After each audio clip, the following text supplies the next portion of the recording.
Shalom, shalom a todos. Habla su pastor Víctor Ocasio, en la cual estoy haciendo el PhD.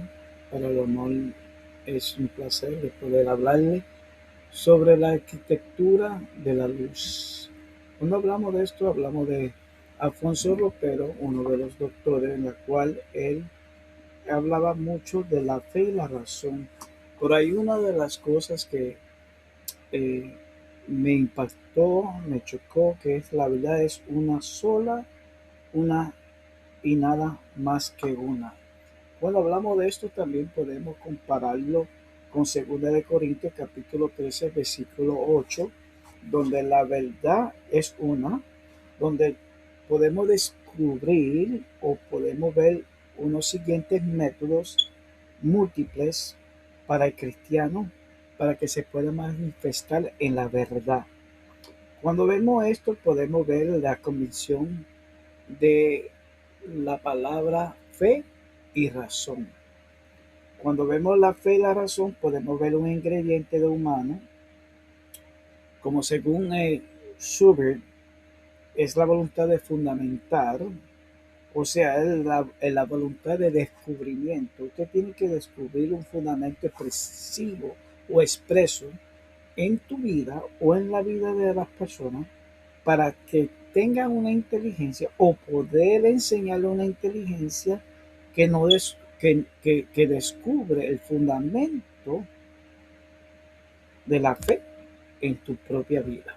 Entonces, quiero compartir esto para que cada uno de nosotros pues, podamos ver y podamos entender de la situación que estamos viviendo hoy en día.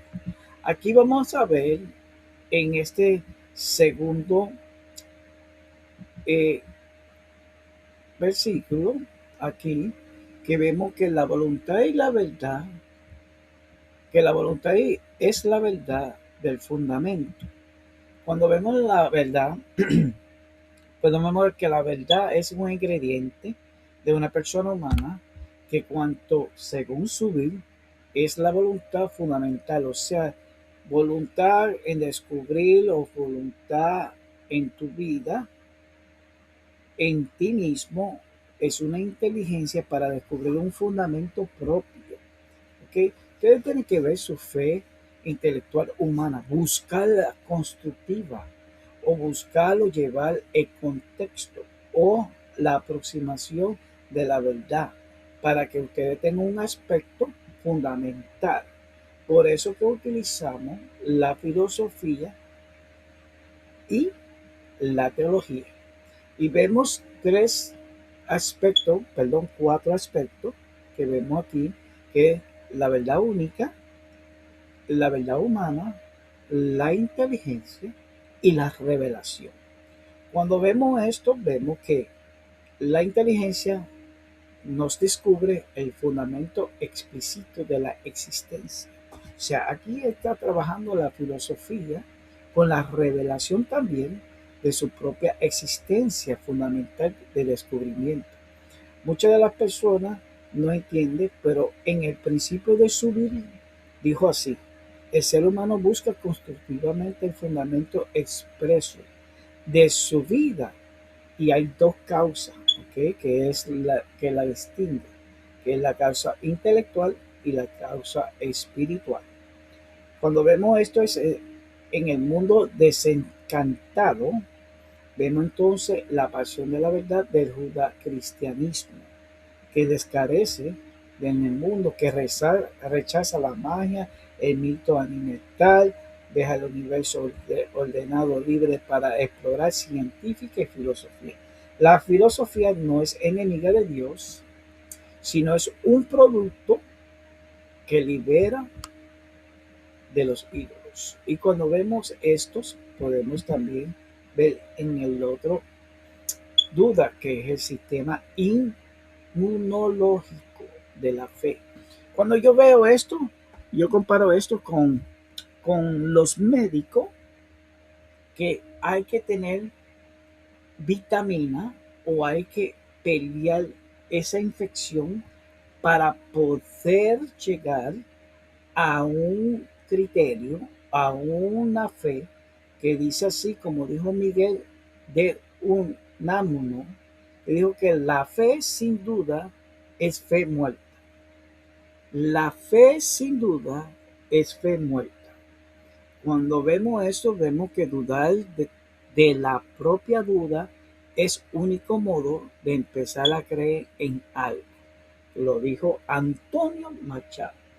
Cuando vemos también la función de la duda, por eso es que disputa la representación de Dios, evita que la soberanía teológica reduzca la revelación infinita de una ideología finita y controlable. Sometéis a la creencia, ¿ok? Se tiene que someter a la creencia intelectual para ejercer la humildad, para evitar la idolatría conceptual.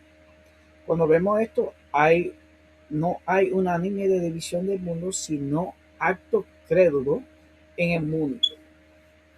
Como nosotros tenemos que tener tanto más, hay mucho más dolor, pero también Dios ha renunciado a su derecho natural de imponer su presencia divina en el mundo.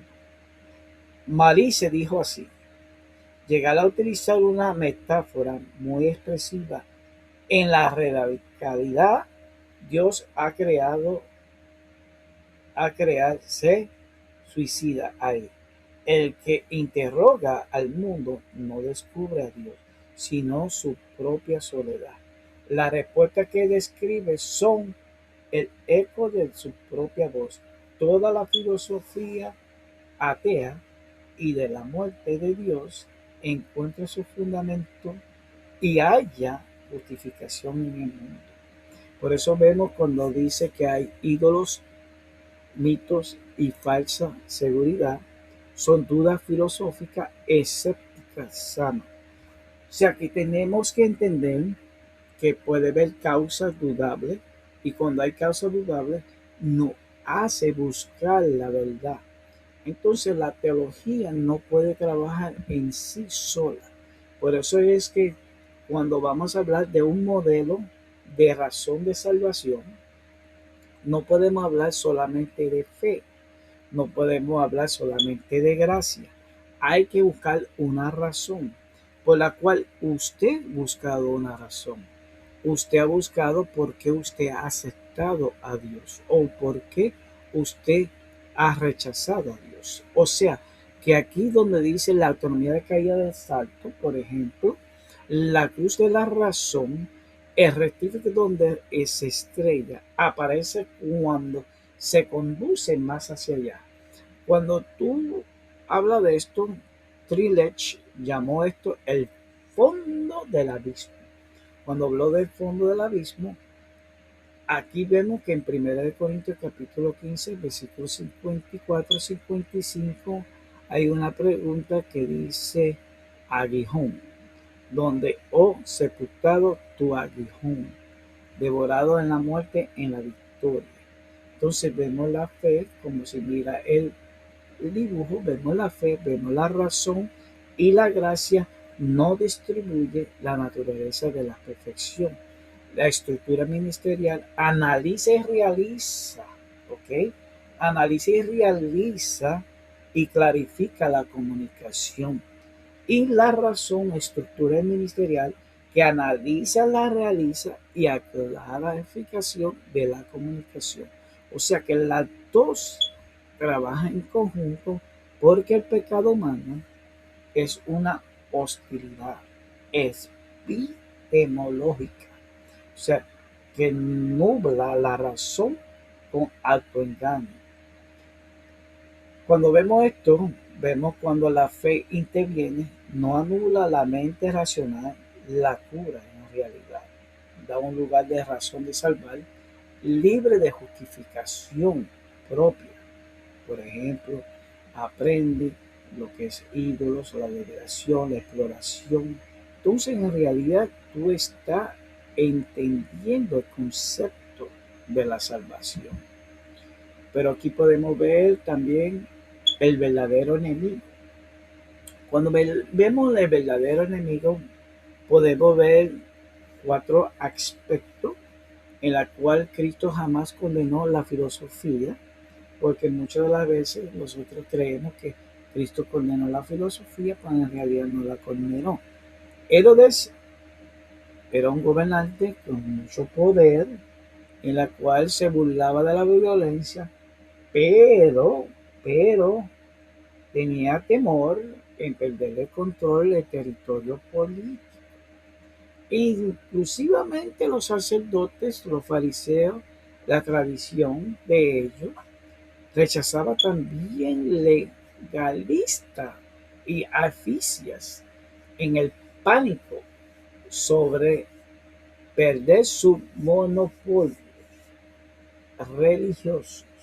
También podemos ver como Satanás en el desierto, la utilización, donde vemos la escritura para beneficio propio y la manipulación en un altar. O podemos ver la tergiversación de la misma escritura. Cuando la cambian, si no hay estudio, podemos ver todo eso. Inclusivamente en los griegos, capítulo 12 de Juan, busque a Jesús no enfrentaba a ellos como hostilidad, sino que anunciaba a través que todo hacia sí. Eso es lo que hablaba Juan capítulo 12 cuando Jesús se refería a los filósofos.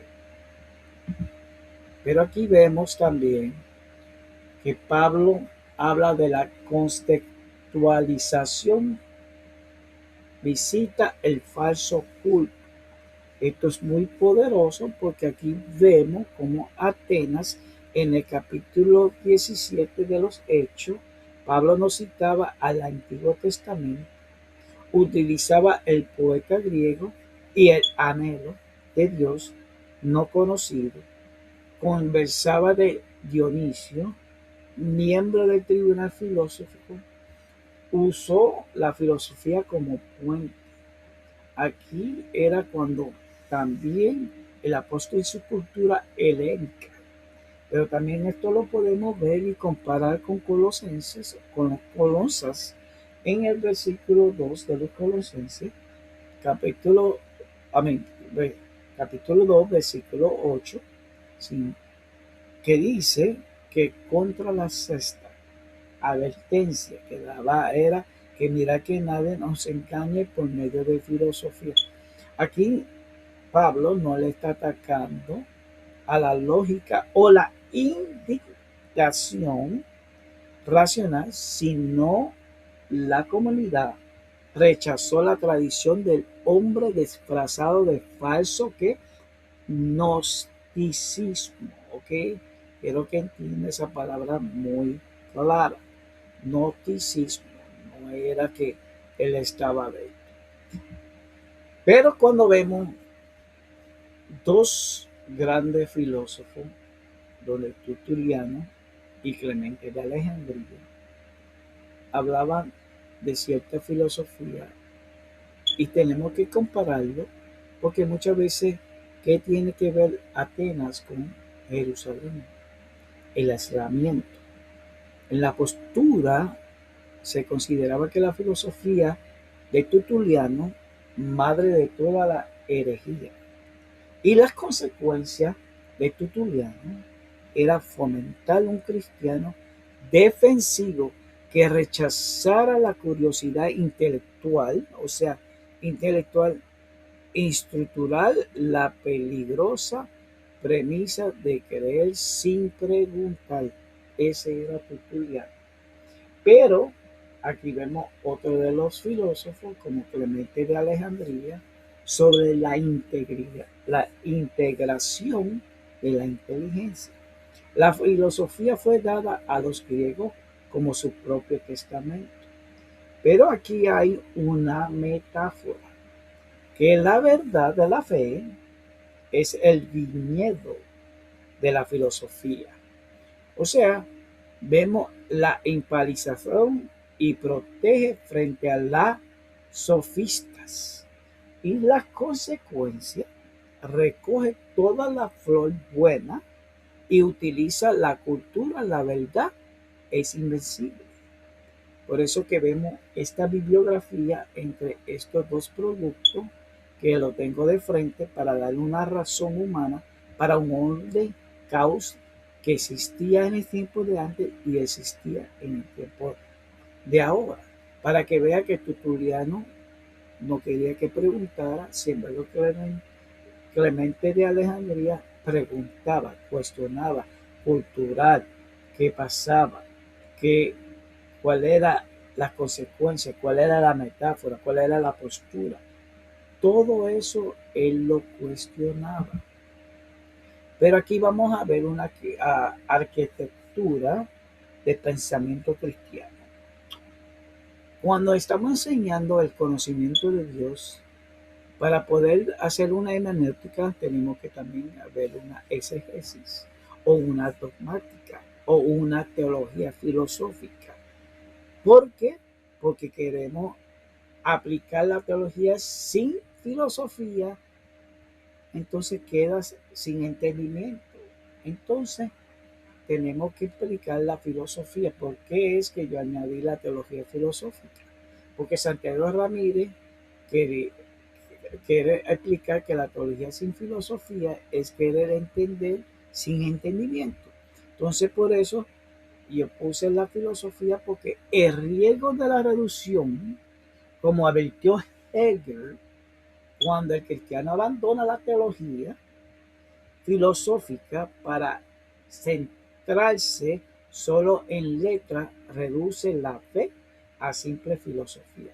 La Biblia no define específicamente, termina como un ejemplo la Trinidad o naturaleza. Se necesita andar más con la filosofía para forjar esta categoría hermenéutica vital. Entonces vemos la excavación de la traducción precisa en los textos históricos, en la exégesis y la dogmática, que es la estructura orgánica de la doctrina de la creencia. Cuando vemos esto, también vemos la peculiaridad del pensamiento español. Aquí estamos hablando de las personas españoles, los españoles, ¿ok? Cuando ellos hacían una tesis América Castral, ellos hablaban que antes de usar la palabra español, el ético revelado era conciencia del pueblo. Peninsular fue el término cristiano. No hay filosofía que no sea la respuesta uno hombre a sus entornos concretos. Pero también tenemos que ver la consustancialidad histórica. Aquí vamos a buscar que la historia del español forja al carácter donde la religión existía vital, son inseparables. La diferencia entre la sociedad es secularidad. La filosofía española contemporánea, un año como Ortega Zubiri, sigue profundizando, obsesionado con el ministerio de Dios y la trascendencia. Aquí hubo el choque de cristianos contra el islámico y sustrato de los vesígodos de los romanos, cuando la conciencia nacional identificaba las creencias. Y ahí es donde vemos, donde había un particular de pensamiento muy diferente al de lo que hemos aprendido. Pero vemos también el imperio de personas y la justificación por la fe. Cuando vemos estos pensamientos tenemos que ver la persona de la gracia. Una persona que tiene gracia tiene que hacer, a veces no es por obra, sino es por gracia. Eso es correcto. Pero rechaza la obstrucción del pensamiento español, rechaza que la obstrucción heredal, sujeto al humano y de carne y hueso, se valora el fondo irreductible de la persona por encima de sus meros hacer. Un sorprendente alineamiento teológico es el absolutismo de la persona, la ética o el español, como decía, profundizadamente en el pilar de la reforma protestante que justificaba por la fe. El individuo no vale por un mecanismo. de lo que se hace, sino por lo que se hace interior. Una nueva creación justificada por gracia. La religión se convierte en un descubrimiento de la verdad interior. Cuando vemos esto, vemos una integración de vocacional síntesis. Miramos este diagrama y vemos que para tú tener una historia y justicia tienes que tener una razón y una vida filosófica y teológica. Y vemos que aquí cuando estamos hablando del antídoto de secularismo frente a un espiritual fragmentario, polarizado, moderno, ¿verdad? En mayor, en mayor portación de la filosofía española con López Quintal, Ferratel, Moral, Ortega, es el integracionismo. Entonces también vemos el desafío del Evangelio que adopta y traslada al español, supera la fragmentación divisada o también como los ortodoxias bíblicos que profundizan la filosofía en purísimo en concordancia. No es un eclecticismo, no es una mezcla barata de ideas, sino un método de realista, buscar integrar valentía, aparentar compuesta bajo los estratos otros más profundos de la realidad. Tenemos que ver esa realidad. Y para la conclusión de lo que yo he estado hablando, que la piedad angular de la verdad, si miramos esto, la verdad de Dios tiene que también ver la fe revelada, la razón filosófica que tenemos que ver. Cuando vemos la filosofía, no salva, ¿ok? Eso es la obra exclusiva de la gracia de Dios, ¿ok? Pero la comunión con Dios requiere una comunión intelectual con su creación. O sea, que tenemos que tener una razón filosófica intelectual para tener una sabiduría para producir tanto santos como la locura. Debemos tener cuidado y no empezar nunca una devoción ciega con una piedad ilustrada. El cristiano no tiene nada que temer porque toda verdad pertenece finalmente ¿a quién? A Dios.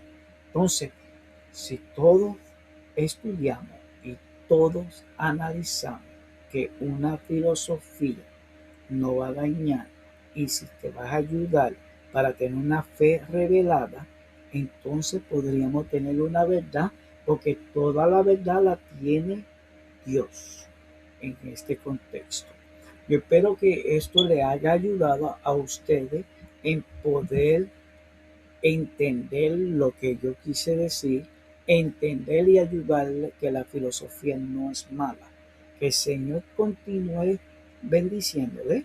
Y aquí yo me despido con este corto educativo para poder enseñarle a otros en llevar la palabra en filosofía cristiana con fe y razón para que ustedes puedan animarse a estudiar también filosofía cristiana y no temer porque no todo tenemos que escudriñar mejor la escritura porque no todo lo que leemos es realista, sino que hay métodos que tenemos que ver qué es lo que quiere decir el actor con sus palabras.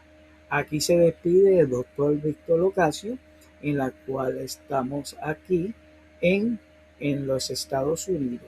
Si quieres matricularte, matricúlate en Shalom Theology University, una de las universidades donde cual está acreditada en Florida, para que usted pueda obtener un grado de licenciatura, maestría, doctorado y posible cuando termine todo podrá hacer un PhD como estos servidores que estamos estudiando. Que el Señor continúe bendiciéndoles. Shalom, shalom. Le amamos en el amor del Señor.